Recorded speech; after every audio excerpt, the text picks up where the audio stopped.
say thank you for your publication that comes out, because when I was at Auburn, every week we had your publication and every player in there read it and they looked at the over under and how many points we were going to lose by. So now my question is, how do you come up with the over under? I know defenses play great. LSU has a great defense. Alabama has a great defense. Auburn, I won't even say what the defense is right now. But offenses score points. Tell me where you get the number of points that you put into the over and under or the point spread.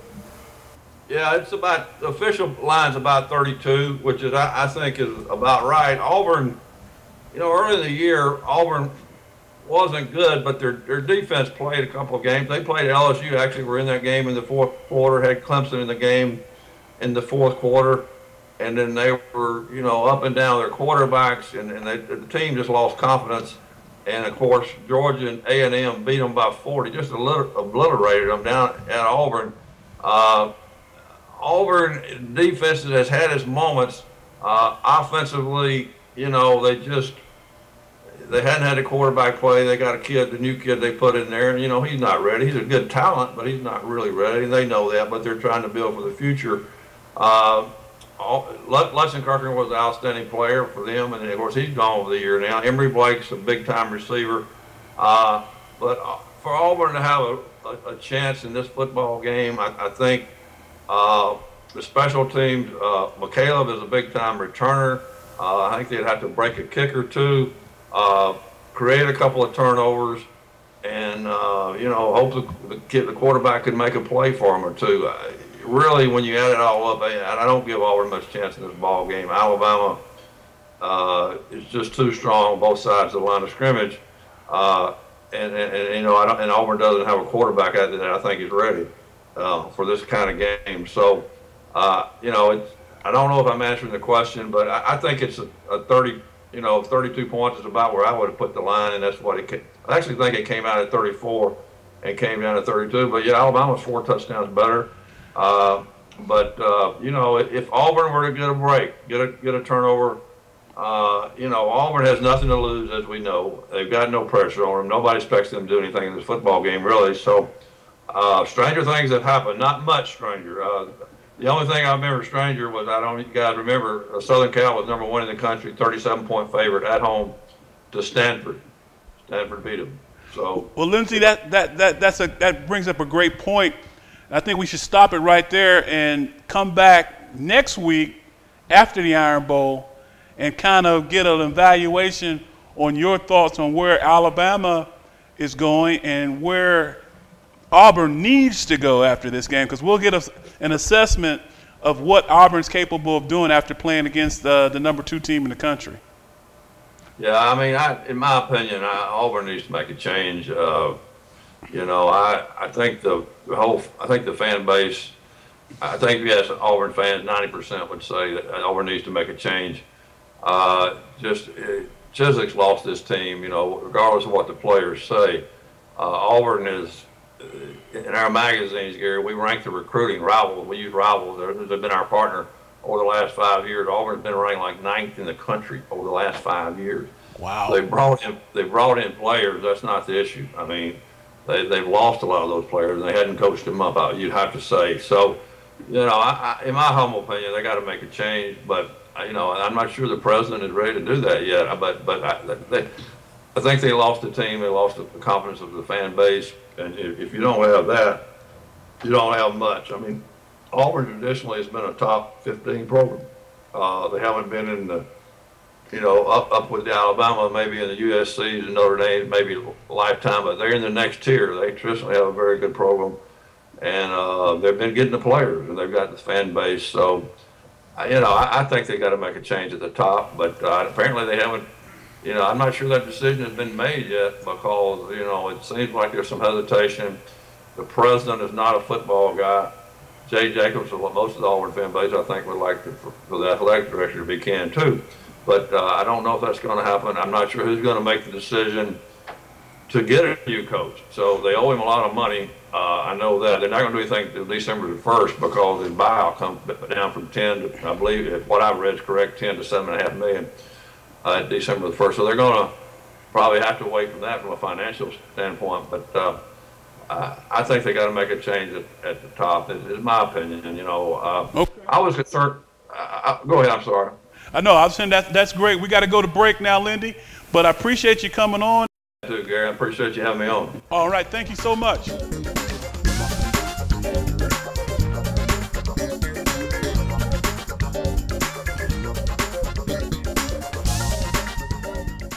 Okay, you ready? Surprise.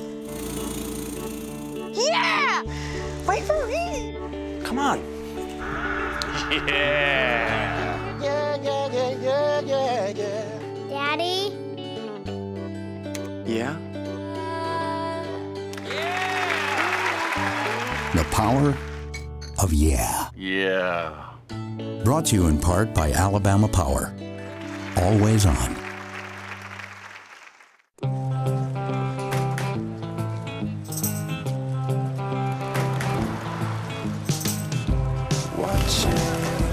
Waiting for something to amaze me. That's when it happened. Right in front of me. You haven't seen it until you've seen it in Charter HD. Call now to add Charter HD for only $5 more a month and watch all your favorite programs in HD. Charter, let it all in.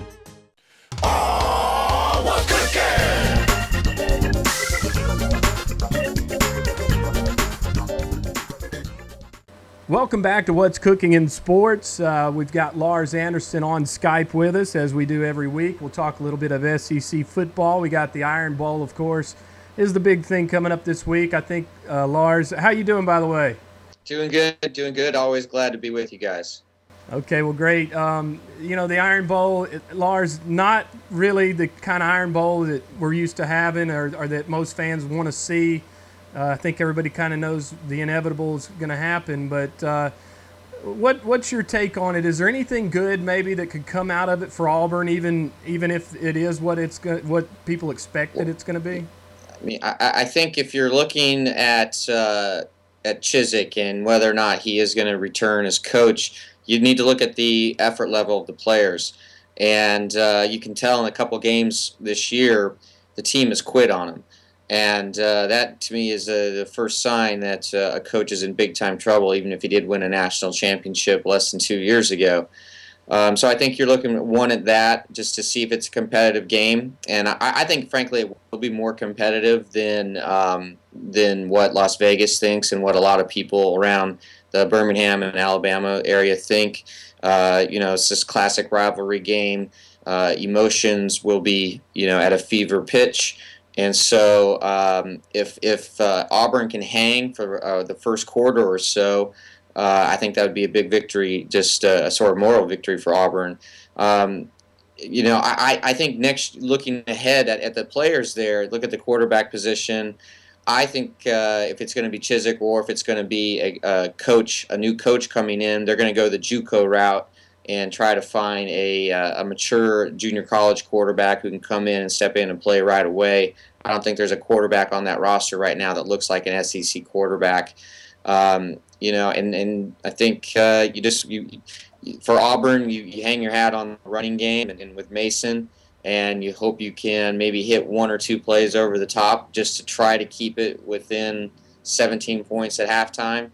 And if you're Alabama, the one thing you want is you want to come out fast, put them away, remove all doubt, and then take out A.J. McCarron as quickly as possible so he doesn't get hurt. I think the only way Alabama doesn't make it to the national championship game is if A.J. goes down. I think Alabama should be able to handle Georgia in the SEC championship game. If you look through quarterback Aaron Murray's career, the Georgia quarterback, he has never once had a stellar game in a game that had major implications in it. And you would expect Alabama to really try to rattle him. I think Alabama should have a pretty easy path all the way to Miami in the national title game.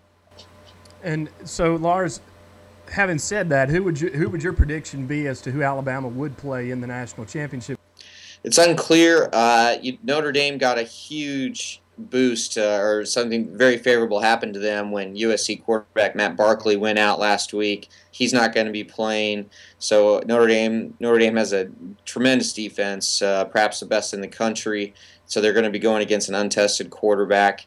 I think Notre Dame takes care of business out in California, and then it'll be pretty easy. I mean, it's then if Alabama wins, they're in, and which I think will happen. So I think you're going to have an Alabama-Notre Dame national championship game. And that is not a good matchup for Notre Dame. I think the early line already is 10 in Vegas, and I would think that Alabama could handle Notre Dame pretty easily. I still would love to see a Alabama-Oregon game.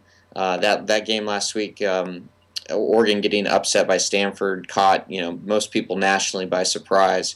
The path for Oregon to get back there is very, very difficult. They just need a bunch of people to lose, including Alabama. And again, I don't see that happening. So right now, from where I sit, it sort of looks like Alabama, Notre Dame. But last week we all thought it was going to be K-State and Oregon, and 1-2 go down in a matter of about 5 hours. Yeah, crazy things can happen as we've seen. But let me throw this scenario at you, and it's an unlikely one, but. What if Georgia Tech were to beat Georgia and then Georgia turned around and beat Alabama in the SEC Championship? Then Oregon is definitely back in the picture. Yeah, then you could have a Oregon-Florida game, Florida National Championship game.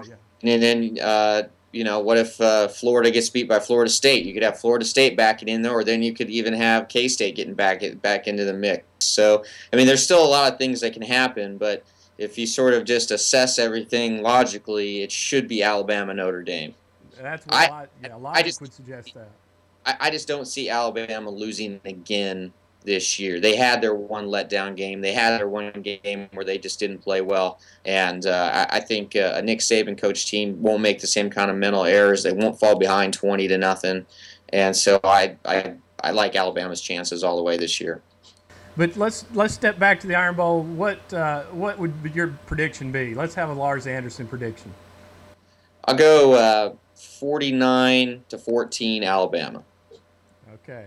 Well, there you have it, folks. Lars Anderson joining us on the Skype, and we appreciate it. And he'll come back with a NASCAR update right after this.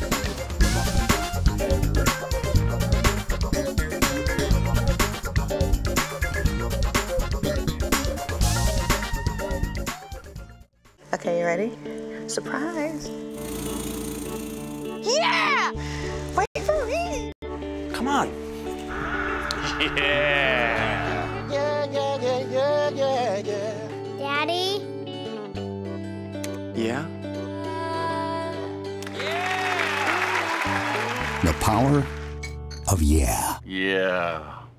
Brought to you in part by Alabama Power. Always on.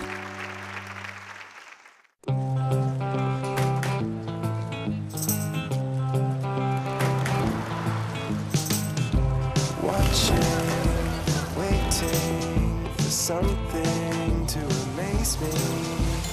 That's when it happened. Right in front of me. You haven't seen it until you've seen it in Charter HD. Call now to add Charter HD for only $5 more a month and watch all your favorite programs in HD. Charter, let it all in. Welcome back to What's Cooking with Sports. Here's our weekly NASCAR update. This week, last Sunday in South Florida, Brad Keselowski won his first Sprint Cup championship, and he did so by beating Jimmy Johnson in a very close battle. Brad had a 20-point lead going into the final race of the season, which is the equivalent of 20 positions on the track over Johnson.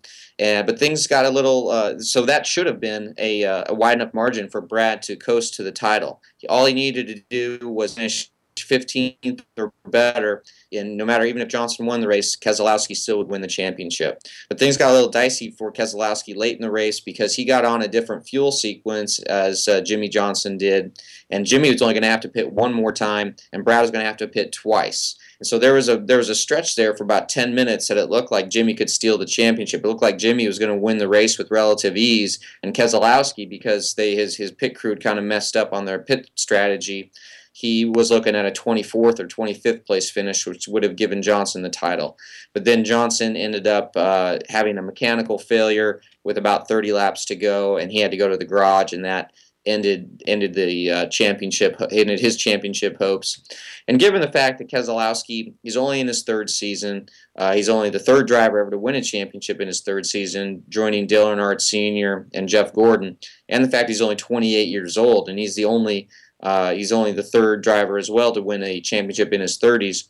Given that he was going up against a guy who is a 5-time champion, Jimmy is on the biggest, richest team in NASCAR. This was a huge upset. It's along the likes of, as I noted in the magazine this week, it's along the likes of Buster Douglas flattening Mike Tyson. You know, this at the outset of the chase, which is the 10-race playoff, you'd have said of the 12 guys in the chase, Keselowski probably had the worst chance of winning because his average finish in the chase was something like second to worst of all. His worst average finish at all the chase tracks in his career was something like second to worst of all the chase drivers. And so this is a big upset. Keselowski, he turned a lot of heads after the race. He is sponsored by Miller Lite. And right after the race, he's very dehydrated. He downed a bunch of Miller Lights, and then in a very hilarious interview, I suggested him to go check it out on YouTube. He was on SportsCenter Live for about 4 minutes, and he had a oversized glass of Miller Lite. I think probably held about 190 ounces. And between answering each question, he was just guzzling that thing, and he even admitted that he was a little buzzed, and it was quite comical. The SportsCenter anchors said afterward it was one of the all-time classic interviews on SportsCenter. But going forward, I think Keselowski is going to be a good champion for NASCAR. He has about 350,000 Twitter followers. He's been known to tweet during races when there's a red flag. And so it's almost a generational passing of the torch. He's the first Generation Y driver to win a championship. And NASCAR's demographic has just been hemorrhaging the 18 to 34-year-olds. So this is somebody that that demographic can relate to. Brad is a dynamic, very intelligent guy, very well spoken. I spent a lot of time with his family and his dad in particular, who used to race in the ARCA series, which is about the AAA of NASCAR before the race. And they're from Michigan. I think Brad's the first guy from Michigan to ever win a NASCAR championship. And so I think he'll be a new personality that will inject a dose of adrenaline into the sport, which is it really needs it. TV ratings were down again this year for something like the 6th time in the last 7 years. Attendance has been way down, and so NASCAR needs a real booster shot, so to speak, to become as relevant and as popular as the sports once was. And I think Brad Keselowski is just the guy to do that. So that's our NASCAR update. Daytona 500 is only about 65 days away or something, or at least testing is.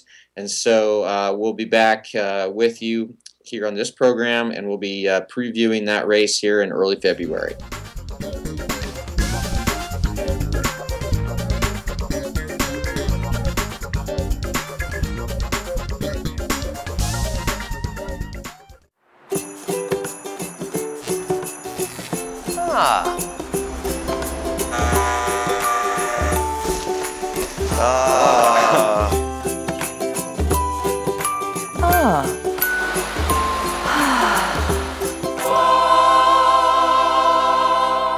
The power of Brought to you in part by Alabama Power. Always on.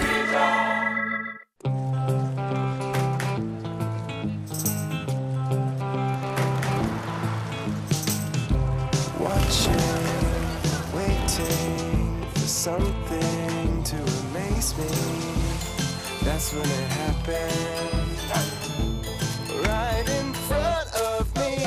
You haven't seen it until you've seen it in Charter HD. Call now to add Charter HD for only $5 more a month and watch all your favorite programs in HD. Charter, let it all in. And we're back. and our weekly segment with Isis Jones. Isis, how are you, darling? How you doing, darling? I had a great time at the party the other night. Well, not only did we have a great time, but you look fabulous. Well, Saks has the best clothing, so I always enjoy playing dress up. And like I told you before, between the men and the shopping, I was in heaven, so I had a great time. Well, cool. What's going on in entertainment, babe?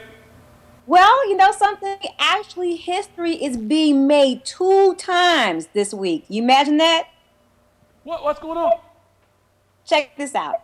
History-making musicians Miles Davis and Edith Piaf are making history even in their deaths, Gary. The two are being honored as they join the ranks of the postage stamp family for the U.S. and also the French Postal Service, 2 of them. On behalf of the Miles Davis family, they're honored that the U.S. Postal Service and the Post are paying homage to the timeless legacy of Sir Miles Dewey Davis. And I love me some Miles Davis.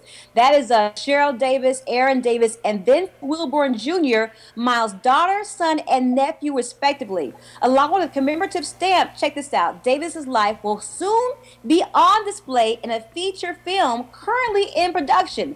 The movie will be directed by George Tillman Jr., the Jazz's player's eldest son, Gregory Davis, will also consult the production. So when you think about this film, you're thinking kind of on the lines of Ray. Remember with Jamie Foxx? Right.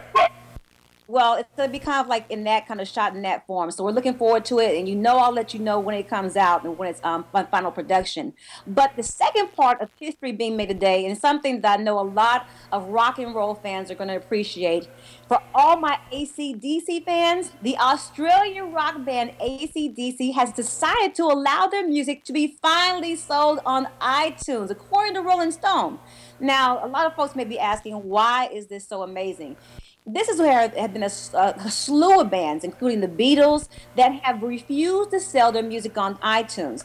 The Beatles were included in that whole listing, as I said before, and they previously were among the holdouts to Apple's digital marketplace. But they caved in as of recent, which is great news for old and new fans alike, since so many people are downloading music these days. Now, according to the announcement, though, AC/DC's entire catalog, Gary, is now available digitally for the first time exclusively on the iTunes Store worldwide. From their 1976 debut High Voltage to seminal classic Back in Black and 2008 smash hit Black Ice, every one of AC/DC's 16 studio albums, along with 4 live albums and 3 compilation albums, are available. Now, all tracks are mastered for iTunes, and fans have the ability to download full albums or simply purchase their favorite individual songs, and that's how iTunes is getting over on that deal. Now, as far as what's going on here locally, I have been waiting for this concert to, finally show up. I knew that Trey Songz was going to be starring in his own Chapter 5, which is his new album that's out, but he was going to be finally going on tour. Well, thank God Trey Songz is coming here. So, fellas, grab your ladies and get them prepared. Singing Eye Candy, yes, that's what I call them. Trey Songz is coming to Birmingham. He's bringing Miguel with him and also Elle Varner, performing just for you at the BJCC Arena. Now, of course, I've been following Trey since he first released his solo album, but the R&B singer will perform right here at the BJCC on December 28th. It's right after Christmas, as part of this Chapter 5 tour. Now, tickets went on sale last week, Gary, and they're priced between $61.35 and $90.55 through Ticketmaster. Now, the great thing about that the arena, which can seat up to about 18,000 people, will be partitioned off with curtains for the 8 p.m. show. That turns the venue into the smaller Magic City Theater, as you'll see on the Ticketmaster website. And one last thing, Gary, have you heard of Manheim? No. You've heard of them before, right? Right. Okay, well, I don't know about you. As far as when I was growing up, that was like the huge sensation to see Mannheim Steamroller Christmas by Chip Davis. Now, they're going to be celebrating right here in Birmingham again over the Christmas holiday. Celebrate your holidays with Mannheim Steamroller as Christmas by Chip Davis, spreading joy to Birmingham on Wednesday, November 28th at the BJCC Concert Hall. Now, Mannheim Steamroller Christmas by Chip Davis has been America's favorite holiday celebration for over 20 years, and again, they're going to be here celebrating as well. Grammy Award winner Chip Davis has created a show that features the beloved Christmas music of Mannheim Steamroller along with dazzling multimedia effects. And I'm telling you, the show is well worth it. If you have never had the ability to check it out, please bring the children out. And I'm telling you, it's well worth it. The music along with the effects definitely will keep you enthralled for a little bit longer, especially over the holidays to celebrate. But basically, don't forget your big brother when it comes for that time for free tickets now. I was like, you gonna hook me up, Gary? Oh, wait a minute now. I'm gonna lean on you for that. Well, I'm gonna see what I can do because I'm really trying to get backstage for that Trey Songz concert. So we'll see how it goes. But again, Gary, thank you so much for the Crimson and Orange Party. Had a great time. And again, there are going to be more events over the holidays like that, and I will definitely be bringing them to you to report and make sure that everybody knows what's going on for the holidays. So I thank you for that. Well, thank you, darling, and we'll see you next week. Bye, Gary. Oh, what cookie?